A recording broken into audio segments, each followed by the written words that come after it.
1939 was the year the Muellers and the Halsteads made their trek to Alaska from Minnesota. Minnesota? Edison and Little Fork were the two towns they migrated to Alaska from. Gold mining and trapping. Grandpa used to bring his furs to 4th Avenue there to David Green's since 1921.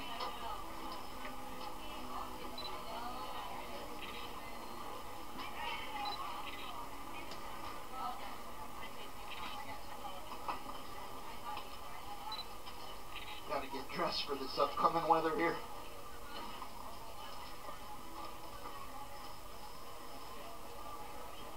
One night it got 70 below and Grandpa got disoriented, unable to make it back to the main camp. So my dad said to survive the night, he built a big bonfire. He stood by that most of the night, but he began to get real tired. Had several layers of clothing on, so when it got down to the coals and the ashes, he climbed in for a little siesta. My dad said he got a quick nap, made it back the next day to the main camp, had little holes burnt all over his clothing from sleeping that night in 70 below in the ashes and coals. Tough in those days. This one's called the Ballad of Blasphemous McKie. Kind of show you the ruggedness of the day.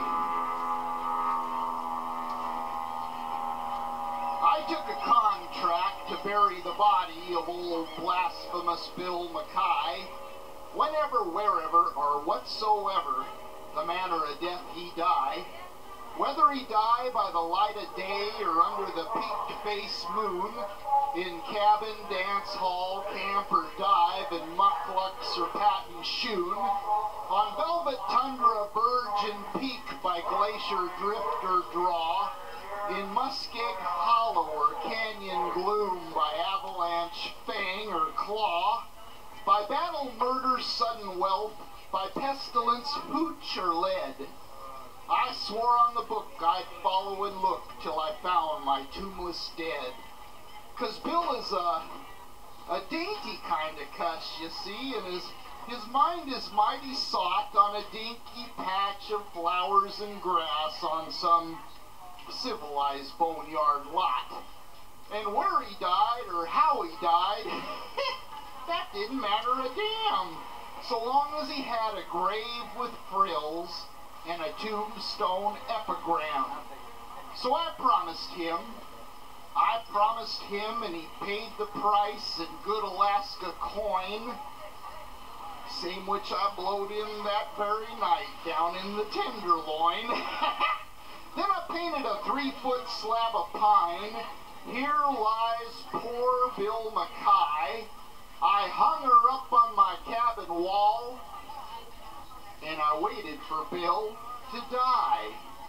Well, years passed away, and at last came a man with a story strange of a long deserted line of traps way back of the Bighorn Range, of a little hut by the Great Divide, of a white man stiff and still, lying there by his lonesome self, and well, I figured it must be Bill. So I thought of that contract that I made with him, and I took down from the shelf the swell black box with the silver tray he picked out for himself. Then I packed it full of grub and hooch, slung her up on my sleigh, harnessed up my team of dogs, and was off at the dawn of day. Say, was you ever out in the Alaska wilds when it's 59 below, and the ice worms wriggle their purple heads through the crust of the pale blue snow, when the pine trees crack like little guns in the silence of the wood, and the icicles hang down like tusks under the parky hood, when the stovepipe smoke breaks sudden off and the sky is weirdly lit, and a careless feel of a bit of steel burns like red-hot spit, when the mercury is a frozen ball and the frost fiend stalks to kill. Well, it was just like that the night that I set out to look for Bill. Ah, the awful hush that seemed to crush me down on every hand as I blundered blind for a trail to find through that blank and bitter land, half dazed, half crazed by the winter wilds with its grim heartbreaking woes, and a ruthless strife for a grip on life that only a sourdough knows. North by the compass, north I pressed, river and peak and plain, passed like a dream I slept to lose and then awoke to dream again. River and peak and mighty plain, and who could stand unawed? As you stand amazed and you stand at gazed at the foot of the throne of God.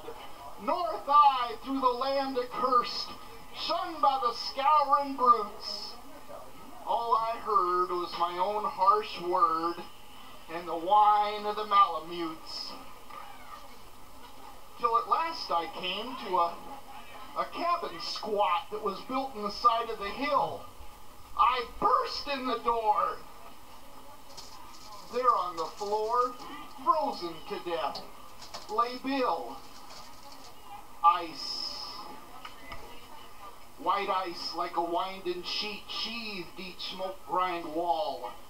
Ice in the bunk. Ice in the stovepipe. Ice gleaming over all. Sparkling ice in a dead man's chest and glittering ice in his hair. Ice in his fingers. Ice in his heart. Ice in his glassy stare. He was hard as a log. Hard as a log and all trussed up like a frog with his arms and legs outspread. I gazed at the little narrow coffin I brought for him. Then I gazed at my gruesome dead. Then at last I spoke. Well, Bill liked his joke, but still, gall darn his eyes. A man had ought to consider his mates and the way he goes and dies. Have you ever sat in a little hut in the shadow of the pole with a little coffin just 6 by 3 and a grief you can't control? Have you ever sat by a frozen corpse that look you with a grin? Seem to say, you may try all day, but you'll never jam me in. Well, I ain't no man of the quitting kind, but I never felt so blue as I sat there gazing at that stiff, trying to figure out just what I'd do. Then I rose and I kicked off the husky dogs that was nosing round about.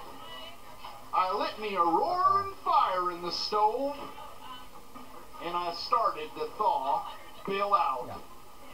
Well, now I thought and I thought and I thought. For 13 days it didn't seem no good. His arms and legs stuck out like pegs as if they's made of wood. Then at last I said, it's just no use. He's froze too hard to thaw. He's obstinate and he won't lie straight, so I guess I got to saw. So I sawed off poor Bill's arms and legs, and I laid him stiff and straight in that little narrow coffin I brought for him with the dinky silver plate.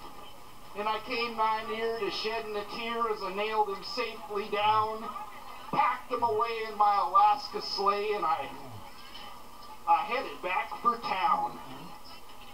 And I buried him. I buried him as the contract was, in a narrow grave and deep.